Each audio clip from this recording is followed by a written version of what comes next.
పీవుడు గ్రామం చెందిన నేను వెంకటపతి మాట్లాడుతున్నాను. ఇక్కడ సుమారు 100 మంది బీసీ కాలనీలో ఉన్నారు. అక్కడ నెక్స్ట్ రోడ్డు పక్కన ఎస్సీ వాళ్ళు 90 మంది 100 మంది కుటుంబాలు ఉన్నాయి. నెక్స్ట్ ఇప్పుడు ఎస్సీలు వస్తే ఇక్కడికి పూజారులు పూజ చేయకూడదంటారు, పూజ చేసేలేదంటారు. బయటే ఉండి వాళ్ళ దగ్గర టెంకాయ కర్పూరము ఇలాంటి సామాగ్రి ఇస్తే తీసుకొని పూజ చేస్తే అట్లే బయట పంపించేస్తారు. బీసీలు వచ్చినా కూడా వాళ్ళు తలుపు చేయడం మామూలుగా.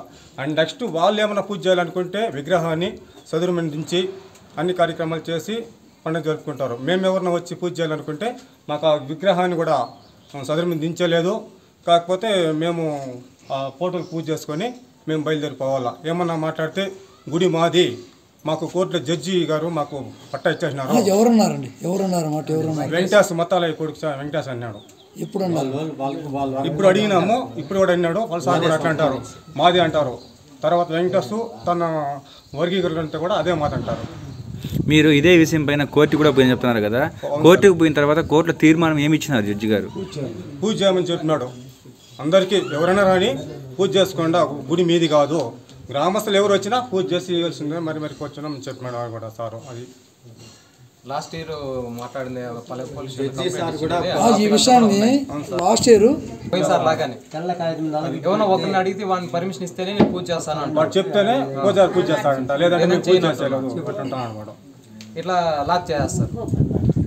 మీకు ఇప్పుడు ఏం న్యాయం కాదు అధికారుల నుంచి? ఒకటి వాళ్ళు పూజ చేస్తారా చేయమను, లేదంటే బీగాలు మేము పూజలు పిలిపించుకొని పూజ చేసుకుంటాం. అయ్యోని పిలిపించి మేము ఎప్పుడు అవసరం అయితే అప్పుడు మేము గుడి తెచ్చి పూజ చేసుకుని మా కార్యక్రమాలంతా మేము జరుపుకుంటాం. ఎప్పుడు వచ్చినా పూజకి ఎవరో ఒక పూజ చేయాలి అంతే. ఇట్లా చేయడానికి వాళ్ళు అలా అబ్జెక్షన్ చేస్తున్నారు, అదే మా సమస్య. పంచాయతీ, నా పేరు శివ, మాది ఒడ్డూరు గ్రామము. సో ఇక్కడ మా ఊర్లో ఒక సమస్య ఏమంటే మేము ఎప్పుడు పూజకి వచ్చినా పెద్దమ్మ గుడి అనేది లాక్ చేస్తారు. లాస్ట్ ఇయర్ కూడా సేమ్ ఇదే సిచ్యువేషన్ వచ్చింది. ఈ విషయం పైన మేము లాస్ట్ ఇయర్ కంప్లైంట్ కూడా ఇచ్చాము. ఆ కంప్లైంట్ కాపీలు అంతా మా దగ్గర కూడా ఉన్నాయి. అప్పుడు ఎస్ఐ సార్ వాళ్ళు పిలిచి పూజారిని పిలిపించి మాట్లాడితే అప్పుడు వాళ్ళు పూజ చేస్తాం అది ఇది అని చెప్పారు. మళ్ళీ ఈ సంవత్సరం కూడా మళ్ళీ మేము ఈ సంక్రాంతిని పునరుద్ధరించుకొని ఈరోజు అంటే మంగళవారము ఎంత డేట్ ఈరోజు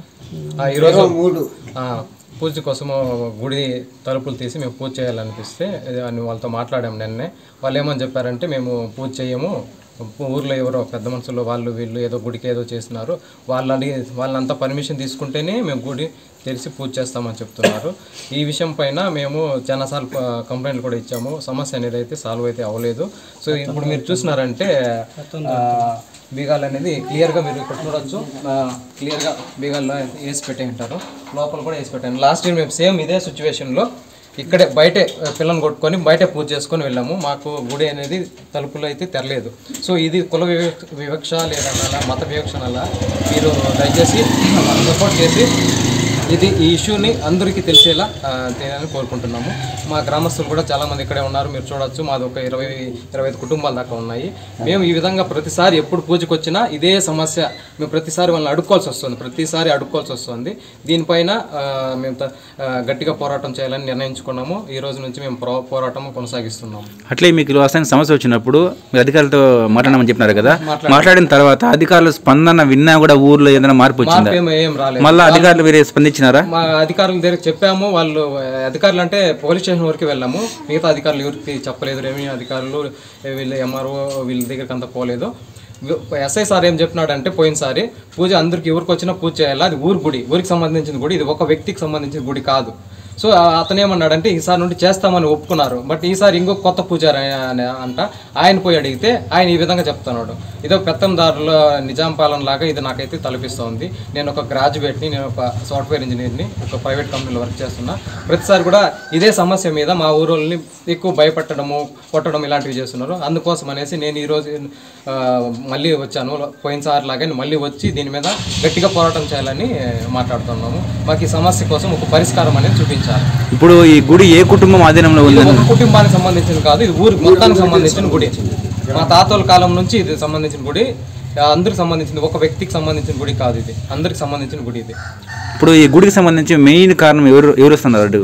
ఈ మెయిన్ కారణం అంటే ఇక 2 వర్గాల్లాగా అయిపోయినాయి. సో ఇప్పుడు వాళ్ళకి ఇష్టం వచ్చినప్పుడు వాళ్ళు తెరుచుకుంటారు, పూజ చేసుకుంటారు, ఏమేమి కావాలో చేసుకుంటారు. ఊర్లో ఉండి మిగతా వాళ్ళనంతా అడగరు. సో ఇప్పుడు మేము పూజకు వచ్చినప్పుడు మాత్రము వాళ్ళని అడగాల వీళ్ళని అడగాల అనేసి చెప్తా ఉంటారు. అదే సమస్య.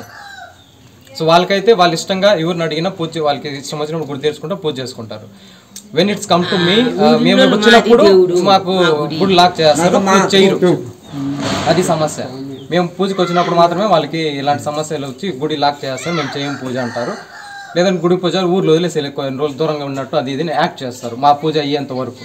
తర్వాత మా నామాలను కొంటారు. ఇదే విషయం మార్నింగ్ సర్పంచ్ వాళ్ళ ఇంటికి వెళ్ళాము, సర్పంచ్తో మాట్లాడాము, ఫోన్ కూడా చేసాము. ఆయన వస్తామన్నాడు. మార్నింగ్ నుంచి ఎదురు చూసాము, ఆయన ఇంతవరకు కూడా రాలేదు. వాళ్ళకి కూడా సమస్య అనేది తెలియజేశాము. లాస్ట్ టైం ఇదే సమస్య మీద కంప్లైంట్ ఇచ్చినప్పుడు సర్పంచ్ కూడా వచ్చి నేను ఇంకా వాళ్ళు గుడి తీయలేదంటే నేను వస్తానన్నాడు. కానీ మార్నింగ్ నుంచి ఫోన్ చేశాను, తను కూడా రాలేదు. ఇంతవరకు మాకు సమస్య గురించి ఆయన స్పందిస్తలేడు. వస్తాను అంటున్నాడు కానీ ఇంతవరకు రాలేదు. Still 7:30 I'm waiting for him.